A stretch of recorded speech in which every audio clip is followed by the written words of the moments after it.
everyone, and welcome back to The Pull List, a satellite show for my review show Comic Book Issues, where I review one comic a week for the entire month. Now, this is the month of October 2019, so we're going to start with the last week of September 2019, as is our custom here on Comic Book Issues on the big TARDIS blue couch. We're going to start with week 1, and that's Ragnarok, The Breaking of Helheim, issue 2, written and drawn by Walt Simonson. And one of the names most synonymous with Marvel's Thor is Walter Simonson. He illustrated and wrote some of Thor's best stories. Frog Thor, anyone? And a few years ago, he returned to Asgard, but in a new way. He started Ragnarok at IDW Comics. Ragnarok is, of course, the twilight of the gods, and with the gods gone, monsters now rule all of the realms. The story of Walt's book is, again, Thor. Norse mythology is public domain, folks, so as long as they look different from Marvel's version, anyone can use their own Thor. Thor is brought back to life, but now he's a jawless corpse carrying around a great hammer and looking to avenge the fallen gods and the demons who now rule. The series took a hiatus a while back, but now it's back with Ragnarok, The Breaking of Helheim miniseries. Basically, the story is that Thor has entered Hell to find his dead brother Balder, and to find out why Loki's daughter Hela, the ruler of Hell, is allowing the Draugr, or basically Viking zombies, to leave Hell and enter the other realms like Midgard and what's left of Asgard. In this issue, he finds that Hell is now being ruled by Hela's ex-lover, Freyr the Golden. Any living humans and dwarves in Hell are enslaved to work in Freyr's mines. Under an assumed identity, Thor goes to work in the mines, but soon he's plotting with the miners to overthrow Freyr. However, when his identity is discovered, Freyr floods the mines with molten lava to wipe out Thor and the other miners. That's where the issue ends. Okay, if you're a fan of Simonson's art in general, or specifically from his Thor run, you're going to like this book. That said, we're deep into the story now, and while I do enjoy this book, it does run a little dry. Walt uses a lot of word balloons, a lot of thought balloons. There's a lot of dialogue, so the story doesn't flow as quickly as I might like. Also, if you haven't been with Ragnarok from the start and you want to just dive right in, at least start with issue 1 of Breaking of Helheim. Don't go back to Ragnarok number 1 and read your way forward. Although you can do that if you want. If you're a big Simonson fan, go ahead and do that. But if you want to just jump right in, at least start with the first issue of Breaking of Helheim. For week 2, the first week of October, we have Legion of Superheroes, Millennium number 2.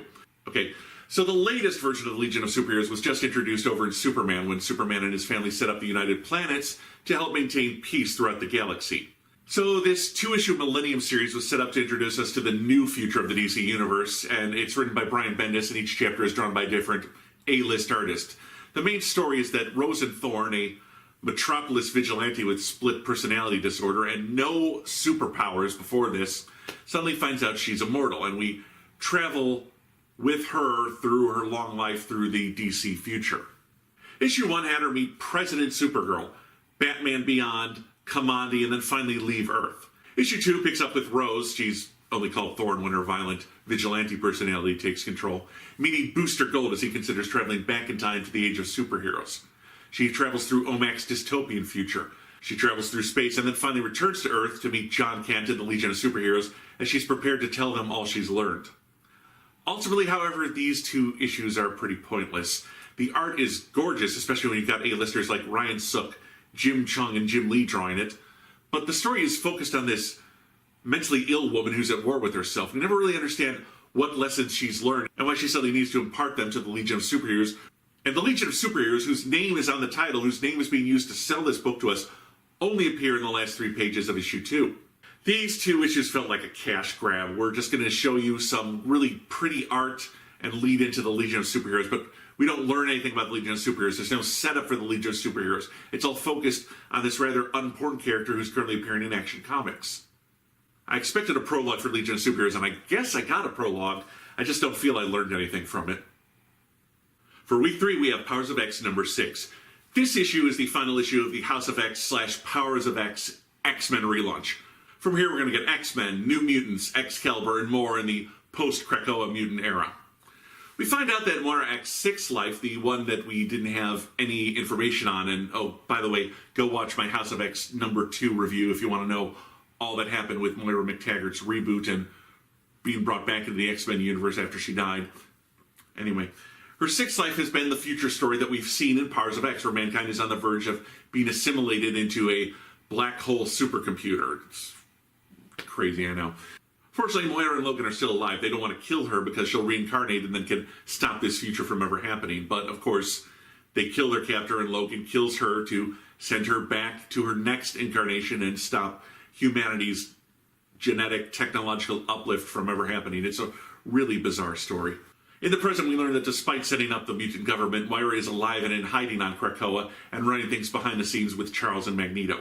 The art by R.B. Silva is wonderful, and this is as good a relaunch as anything for the X-Men. They've got a new home, a new status quo and secrets that could tear everything apart. I enjoyed Powers of X, I enjoyed House of X. That said, you don't gotta rush out and read them to enjoy what's happening with the X-Men right now. Each individual book will tell you what you need to know to enjoy that particular series. These are good stories, but $6 an issue is a lot to pay. You shouldn't have to pay $72 to read these two stories. Wait for a Comixology sale. Wait for the trade paperbacks to go on Amazon. They'll be marked down there. They never charge you full price on Amazon. So you can read these stories. You'll enjoy these stories, but it's not life or death. You don't have to read them right now to enjoy what's happening with the X-Men books. For week 4, it's Robotech Remix 2.1. No. Just no. Okay, let me explain. I was a big fan of the Macross saga. In the final issues of the previous Robotech series, they did a lot of timey-wimey dimension-crossing things and brought in characters from the Masters and even the new generation. Well, Remix jumps firmly into the Masters era. It's now following Dana Sterling as the main character and introduces a bunch of the supporting cast from that show.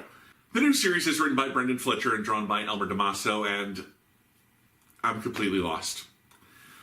Both Elisa's parents are still here, as is Admiral Hayes, but this is now a second series book, and I don't have the knowledge or attachment to that series to really get what's going on. It's not really a sequel to the previous series, as there's a massive change in tone and plot. I'm not going to read it anymore. I have no connection to most of these characters and no real interest in where the story's going.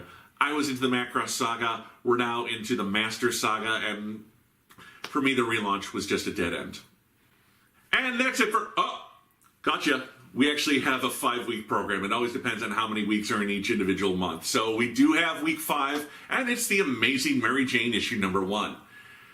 Okay, MJ Watson has always been a problematic character. Too many writers didn't know what to do with her, so she'd constantly be leaving Peter, or dying off camera, or joining the Iron Man cast for a bit. Well, Amazing Spider-Man writer Nick Spencer has returned her to her acting roots and tied her into that demon caterpillar guy named Kindred, who's been plotting to get revenge on Spidey by enlisting a resurrected Mysterio to hire her to appear in his film.